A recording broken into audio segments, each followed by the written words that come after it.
በቲክቶክ ክሬቲቭ አዋርድ ላይ ጉድ ያሳየችን እንስት በርካቶችን ያስቆጣችው እንስት ትልቅ ችግር ውስጥ ወድቃለች። የቲክቶክ ክሬቲቭ አዋርድ ላይ እርቃኗን በሚባል ደረጃ የመጣችው እንስት በቲክቶክ ስሟ በርካቶቻችን የምናውቃት ኢቫ በትክክለኛ ስሟ ወንጌላዊት በቁጥጥር ስር መዋሏ ተሰምቷል።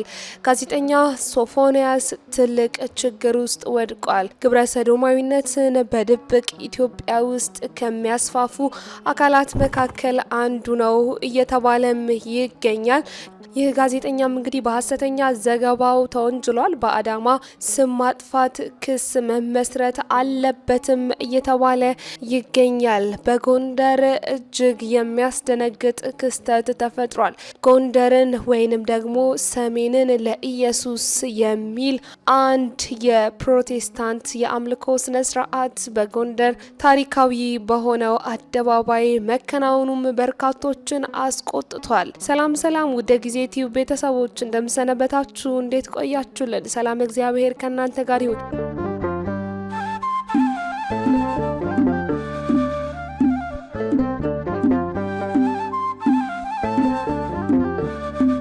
እንግዲህ በዛሬው የመረጃ ሰዓታችን አዳዲስ መረጃዎችን ነው ይዘንላችሁ የመጣ ነው። እስከ መረጃችን ፍጻሜ ድረስም አብራችሁን እንድትቆዩ በአክብሮት ጋበዝናችሁ። በመልእክት መስጫ ሳጥናችን ላይም ሀሳብ አስተያየታችሁን ማስፈራችሁን አትዘንጉ። ቀዳሚ ያደረግንላችሁ መረጃችን እንግዲህ ወደ ቲክቶክ ክሬቲቭ አዋርድ መለስ እናድርጋችሁና በቲክቶክ ክሬቲቭ አዋርድ ላይ ያልሆነ አለባበስ ወይንም ደግሞ ከባህላችን ከስርዓታችን ውጭ ሆነ እንዲሁም ደግሞ በመጽሐፍ ቅዱስ ጭምር የተከለከለ ያልሆነ አለባበስ ትውልዱን ደግሞ ወደ ማይሆን አቅጣጫ የሚመራ አለባበስ ለብሰው የመጡ በርካታ ቲክቶከሮች እንደነበሩ እናስታውሳለን። ከነዚህም መካከል እንግዲህ ቲክቶከር ኢቫ ወይንም ደግሞ በትክክለኛ ስሟ ወንጌላዊት አንዷ ናት። ታዲያ ይቺ ቲክቶከር አሁን በደረሰን መረጃ መሰረት እንግዲህ በዚህ አለባበሷ ምክንያት በቁጥጥር ስር መዋሏም ተሰምቷል።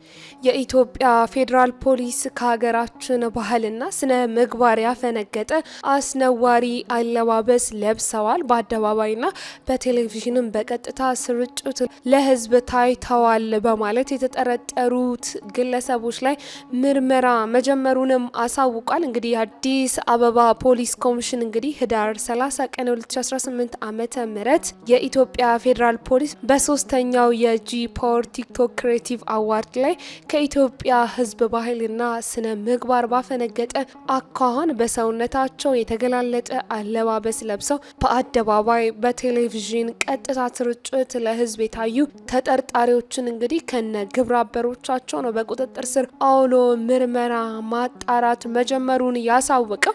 የኢትዮጵያ ፌዴራል ፖሊስ እንግዲህ ሰሞኑን በሀገራችን አዲስ አበባ ከተማ በተካሄደው በዚህ የቲክቶክ ክሬቲቭ አዋርድ ላይ ከኢትዮጵያ ህዝብና ባህል መልካም ስነ ምግባር በተቃራኒ በህዝብ ዘንድ ተቀባይነት የሌለው አስነዋሪ አለባበስ ለብሰዋል። በአደባባይና በቴሌቪዥንም ቀጥታ ስርጭት ታይተዋል። ዝግጅቱንም በስፖንሰርነት የደገፉና ፕሮግራሙንም ያቀናበሩ ተጠርጣሪዎች ናቸው በማለትም ወንጌላዊት ገብረ እንድሪያስ በርሄ ወይንም ደግሞ በቲክቶክ በርካቶቻችን በምናውቀው ስሟ ኢቫ፣ እንዲሁም ደግሞ በረከት ጸጋ ጀፋር፣ መቅድም ደረጀ መንግስቱ፣ ግሩም ገዛሃኝ ቀጨኔና ዮሐንስ መኮንን ኃይለ ማርያም የተባሉ ግለሰቦች ናቸው። እንግዲህ በዚህ የቲክቶክ ክሬቲቭ አዋርድ ላይ የሆነ አለባበስ ለብሰዋል በማለት የኢትዮጵያ ፌዴራል ፖሊስ ኮሚሽን በቁጥጥር ስር ያዋላቸው እንዲሁም ደግሞ ምርመራ የተከፈተባቸው የኢትዮጵያ ፌዴራል ፖሊስ እንግዲህ ከህብረተሰቡ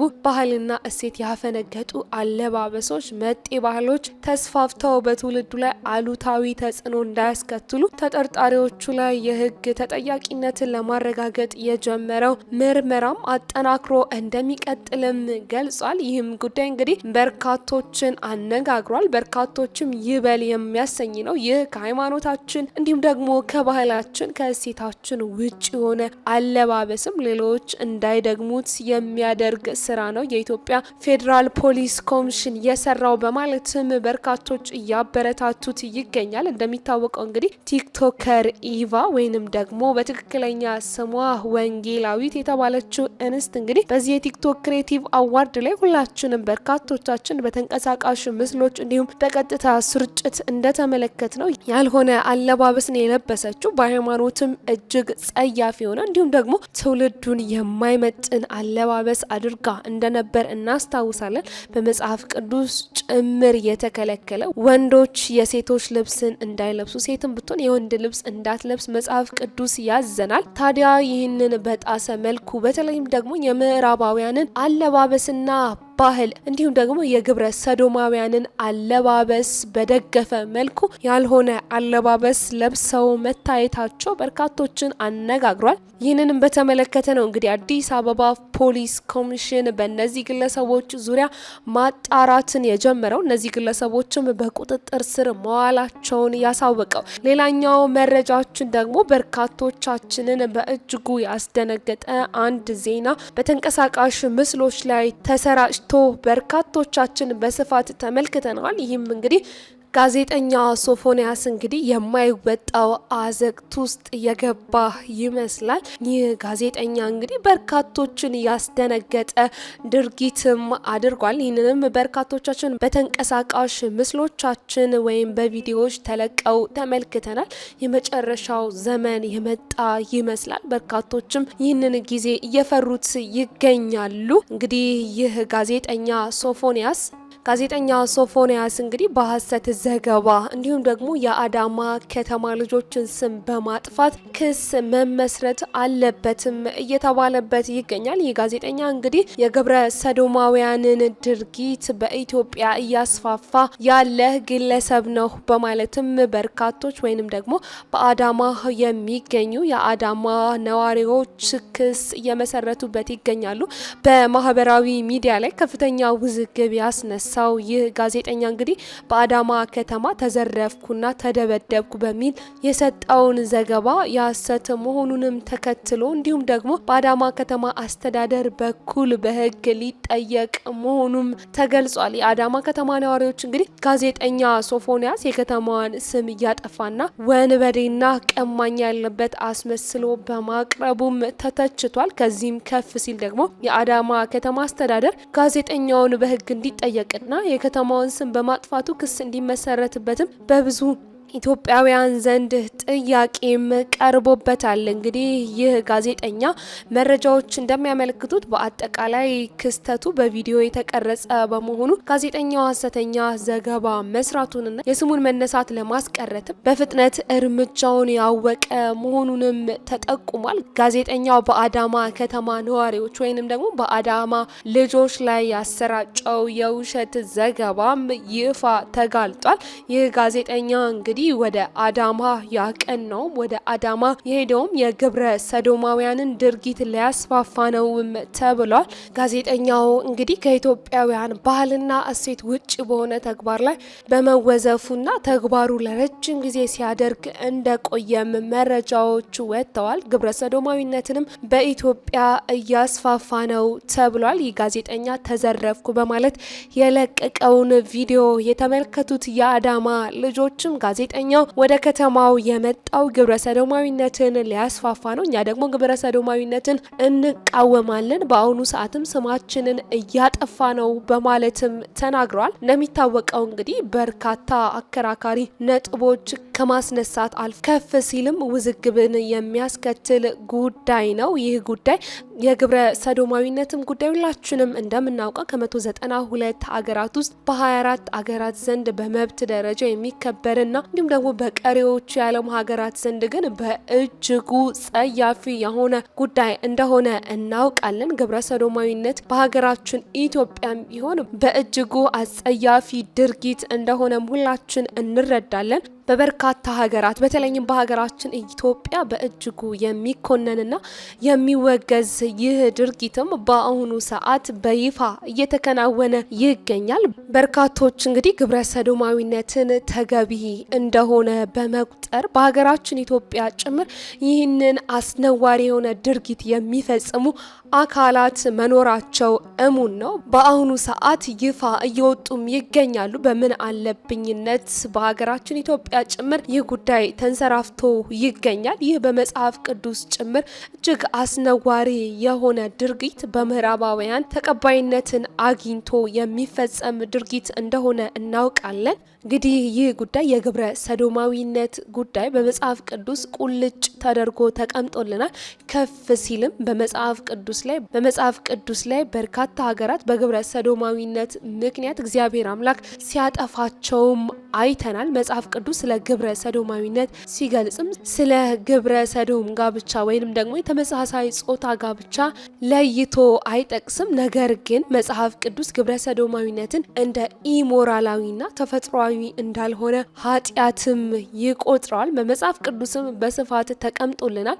በሌዋውያን ምዕራፍ 18 ከቁጥር 22 ላይ ግብረ ሰዶማዊነት እንደ ርኩሰትም ተቀምጦ እንዲሁም ደግሞ እንደ አጸያፊ ኃጢአትም ተቀምጦ እናገኛለን።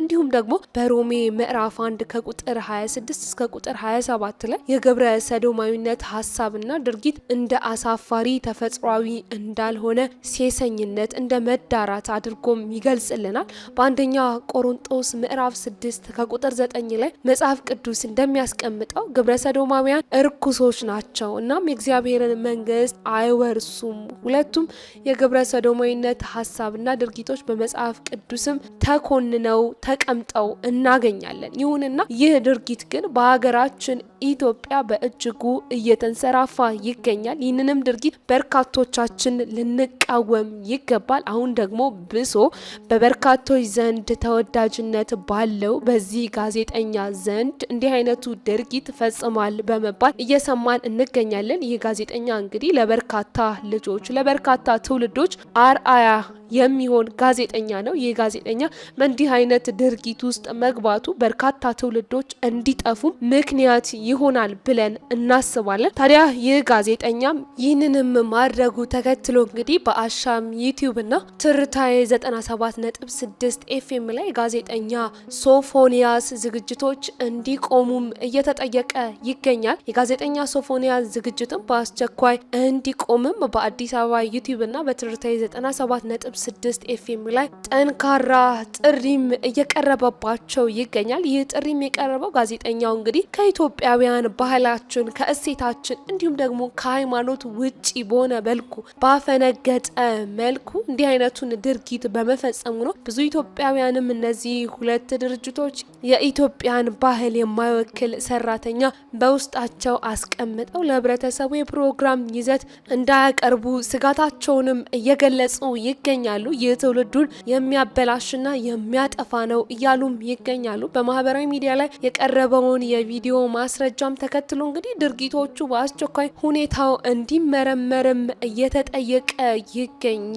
በእጅጉ የጋዜጠኛው ድርጊትም የሚያሳዝን ድርጊት ነው። ሀገራችን ኢትዮጵያ ወዴት እያመራች እንደሆነ የሚያሳይና አሁን ያለንበት ጊዜ በእጅጉ አስፈሪ ጊዜ መሆኑንም እያሳየን ይመስላል። እንግዲህ የመጨረሻው ዘመን እንደተቃረበ እያሳየን ነው። ይህ ድርጊትም በርካቶቻችንን በእጅጉ አሳዝኗል። ዘመኑንም እንድንፈራው አድርጎናል። ሌላኛው መረጃችን ደግሞ በርካቶች በፌስቡክ ገጾቻቸው ላይ የተቀባበሉት አንድ መረጃ አለ። በርካታ ኦርቶዶክሳውያንም በዚህ ድርጊት በእጅጉ እየተቆጡ ይገኛሉ። ሰሜንን ለኢየሱስ ጎንደርን ለኢየሱስ የሚል አንድ ዝግጅት በጎንደር ተካሂዷል። ይህ ጉዳይም በርካቶችን አነጋግሯል። ከፍ ሲልም በርካታ ኦርቶዶክሳውያንን አስቆጥቷል። እንግዲህ ክስተቱም እንግዲህ ጎንደር ከተማ ላይ ምን ከምን መጣ የሚያስብልም ሆኗል። እንግዲህ በርካታ ኦርቶዶክሳውያንም ያቺ ሃይማኖት በትር በሃይማኖት የለሽ ወጠጤዎች ክብሯ እንዴት ይደፈራል በማለትም ቁጣቸውን እያሰሙ ይገኛሉ። ያቺ የድጓ የትርጓሜ እልፍኝ የቅኔ አዳራሽ ያቋቋም ሰገነት ጎንደር እንዴት ተደፈረች እያሉም ድምጻቸውን እያሰሙ ነው። ከሰሞኑ እንግዲህ የጎንደር መካነ ኢየሱስ ወንጌላዊት ቤተክርስቲያን እንግዲህ በጎንደር ከተማ ሰሜንን ለኢየሱስ በሚል ትልቅ አምልኳዊ ኮንፈረንስም አካሂደዋል። ይህንንም ኮንፈረንስ ያካሄዱት እንግዲህ በጎንደር በሚገኝ በአንድ ትልቅ አደባባይ ነው። በአንድ ትልቅ አደባባይ ላይ ሲሆን ጎንደር ከተማ ላይ ኢየሱስ መጣ፣ የኢየሱስ ኃይል ተገለጠ፣ ሰዎች መንደር ውስጥ አጋንንት ይዟቸው እየወደቁ ነው፣ ወደ ጸበል ቦታም እየወሰዷቸው ነበር፣ ነገር ግን እኛ ጋር መጥተው እየተፈወሱ ነው በማለትም ይህንን ድርጊት በፌስቡክ ገጻቸው ላይ የወንጌላውያን አማኞች ገልጸው ወይንም ደግሞ ለቀውት ነበር። በተንቀሳቃሽ ምስሎቹ ላይ እንግዲህ በርካታ ኦርቶዶክሳውያን ማህተብ ያሰሩ ልጆችም በዚህ የአምልኮ ስነስርዓት ላይ ተገኝተው የተለያዩ ነገሮች ሲፈጸሙባቸው ተመልክተዋል። ታዲያ ይህ ክስተት ነው በርካታ ኦርቶዶክሳውያንን ያነጋገረውና ያስቆጣው። በርካታ ኦርቶዶክሳውያን እንግዲህ እንዴት በጎንደር ከተማ እንዲህ አይነት ነገር ይፈጸማል? ጎንደር ሃይማኖታዊት ከተማ ናት፣ እንዲሁም ደግሞ የሃይማኖት በትር ናት። እንዲሁም ደግሞ ጎንደር በርካታ ኦርቶዶክሳውያን የሚገኙባት በተለይም ደግሞ የሰሜኑ ክፍል በርካታ ኦርቶዶክሳውያን የሚገኙበት ቦታ ሆኖ ሳለ እንዴት እንዲህ አይነቱ ድርጊት ይፈጸማል እያሉም ይገኛሉ። ድምጻቸውንም እያሰሙ ነው። ይቺ እመሊቃውንት ምነው ሊቃውንትሽ ይህንን መጠበቅ ተሳናቸው? ይቺ ጽርሐ ጳጳሳት ምነው ጳጳሳቶችሽ ማህተብሽን ማሰር አቃታቸው? ጎንደርስ እንዴት በዚህ ልክ ተደፈረች? የሃይማኖት ምሰሶ፣ የእምነት ተራራ፣ የጽናት ህንጻ የሆነች ሀገር እንዴት ዛሬ ላይ በአደባባይ የሚሰበክባትና በርካታ ኦርቶዶክሳውያን አይናችን እያየ የሚወሰዱባት ሀገር ሆነች እያሉም ድምጻቸውን ሲያሰሙ፣ ገሚሶቹ ደግሞ ይህ ጉዳይ አዲስ ወይንም ደግሞ ብርቅ አይደለም፣ ፕሮቴስታንቲዝም በጎንደር መስረጹ የዛሬ ጉዳይ አይደለም፣ በስልሳዎቹ የገባ የፕሮቴስታንቲዝም ሃይማኖት ዛሬ ላይ ለምን መነጋገሪያ ሊሆን ቻለ?